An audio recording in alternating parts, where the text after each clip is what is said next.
રાધે રાધે મિત્રો, જય શ્રી કૃષ્ણ. પ્રભુ શ્રી કૃષ્ણનો પ્રિય માસ એટલે કે વૈશાખ માસનો અવસર છે. પ્રભુ શ્રી કૃષ્ણના મુખેથી બોલાયેલી અમૃતવાણી એટલે કે શ્રીમદ ભગવદ્ ગીતા.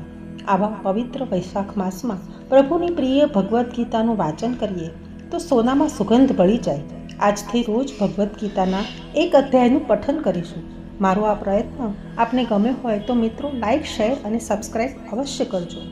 પ્રભુને પ્રાર્થના કરીએ કે હે પ્રભુ, અમે હજારો જન્મના કર્મો સાથે લઈને આવ્યા છીએ.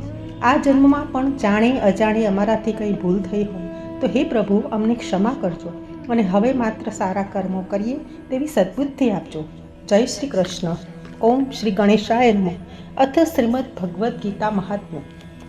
શ્રી ધરતી માતાએ પૂછ્યું, હે ભગવાન, હે પરમેશ્વર, હે પ્રભુ, પ્રારબ્ધના કર્મોના ફળને ભોગવતા મનુષ્યની એકનિષ્ઠ ભક્તિ કેવી રીતે થાય છે તે અંગે જણાવો.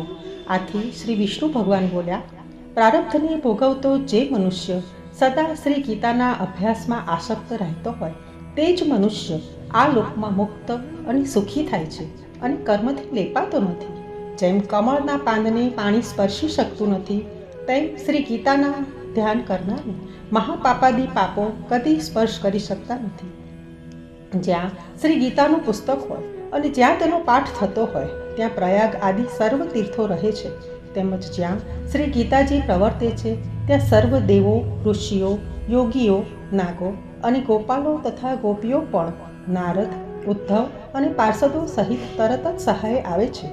જ્યાં શ્રી ગીતાના વિષયક વિચાર ચાલે છે, તેનું વાંચન, અભ્યાસ કે શ્રવણ થાય છે, ત્યાં હે પૃથ્વી, હું અવશ્ય સદાય ત્યાં નિવાસ કરું છું. હું શ્રી ગીતાના આશ્રય રહું છું. શ્રી ગીતા મારું ઉત્તમ ઘર છે અને શ્રી ગીતા જ્ઞાનનો આશ્રય લઈને હું ત્રણેય લોકનું પાલન કરું છું. શ્રી ગીતા જ મારી પરમ શ્રેષ્ઠ વિદ્યા છે અને તે બ્રહ્મરૂપિણી છે, એમાં સંશય નથી. તેમજ તે અવિનાશી, અર્ધમાત્રા તથા અક્ષરોરૂપ નિત્ય છે અને અતિ અવર્ણનીય પદોવાળી છે. વળી તે ચિદાનંદ શ્રી કૃષ્ણે સ્વમુખે અર્જુનને કહેલી આ ગીતા ત્રણેય વેદરૂપ, પરમાનંદરૂપ અને તત્વરૂપ પદાર્થના જ્ઞાનથી યુક્ત છે. જે મનુષ્ય સ્થિર મન રાખી શ્રી ગીતાના 18 અધ્યાયનો નિત્ય જપ કરે છે તે જ્ઞાનરૂપી સિદ્ધિ પામે છે અને પછી તે પરમપદને પ્રાપ્ત કરે છે.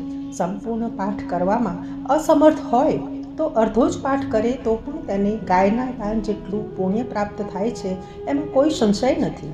ત્રીજા ભાગનો પાઠ કરે તો ગંગા સ્નાનનું અને છઠ્ઠા ભાગનો પાઠ કરે તો સોમયાગનું ફળ પ્રાપ્ત કરે છે. જે મનુષ્ય ભક્તિભાવ સહિત નિત્ય એક અધ્યાયનું પાઠ કરે છે તે રુદ્રલોકને પામે છે અને ત્યાં શિવજીનો ગણ બનીને ચિરકાળ વસે છે. હે ધરતી, જે મનુષ્ય નિત્ય ગીતાનો એક અધ્યાય, એક શ્લોક અથવા શ્લોકના એક ચરણનો પાઠ કરે છે તે મન્વંતર સુધી મનુષ્યપણું મેળવે છે. જે મનુષ્ય ગીતાના 10, 7, 5, 4, 3, 2, 1 કે અર્ધા શ્લોકનો પણ પાઠ કરે છે તે 10,000 વર્ષ સુધી ચંદ્રલોકને અવશ્ય પામે છે. જે મનુષ્ય શ્રી ગીતાના પાઠમાં જોડાઈને મરણ પામ્યો હોય તે ફરીથી મનુષ્યપણું પામે છે અને નવા જન્મમાં ગીતાનો ફરી અભ્યાસ કરીને ઉત્તમ મુક્તિ પામે છે. ગીતા એવા ઉચ્ચાર સહિત મૃત્યુ પામનાર સદગતિ પામે છે. શ્રી ગીતાનો અર્થ સાંભળવામાં તત્પર બનેલો મનુષ્ય જો મહાપાપી હોય તો તે પણ વૈકુંઠ પામે છે અને શ્રી વિષ્ણુની સાથે આનંદ કરે છે. જે મનુષ્ય અનેક કર્મો કરી નિત્ય શ્રી ગીતાના અર્થને વિચારે છે તેને જીવન મુક્ત છે એમ જાણવો અને મૃત્યુ પછી તે પરમપદને પામે છે. શ્રી ગીતાનો આશ્રય કરીને જનક આદિ ઘણા રાજાઓ પાપરહિત થઈને આ લોકમાં ગવાયા છે અને મૃત્યુ બાદ પણ પરમપદ પામ્યા છે. જે શ્રી ગીતાનો પાઠ કરી આ મહાત્મ્યનો પાઠ કરતો નથી તેનો પાઠ નિષ્ફળ જાય છે. એવા પાઠને ફક્ત શ્રમરૂપ જ કહ્યો છે. આ મહાત્મ્ય સહિત જે શ્રી ગીતાનો અભ્યાસ કરે છે તે તેનું તત્કાળ ફળ પામે છે અને દુર્લભ ગતિ મેળવે છે. સૂત કહે છે, હે ઋષિઓ, મેં શ્રી ગીતાનું આ સનાતન મહાત્મ્ય કહ્યું છે. તેનો ગીતા પાઠના અંતે જે પાઠ કરે છે તે ઉપર કહેલા સર્વ ફળો તત્કાળ પામે છે.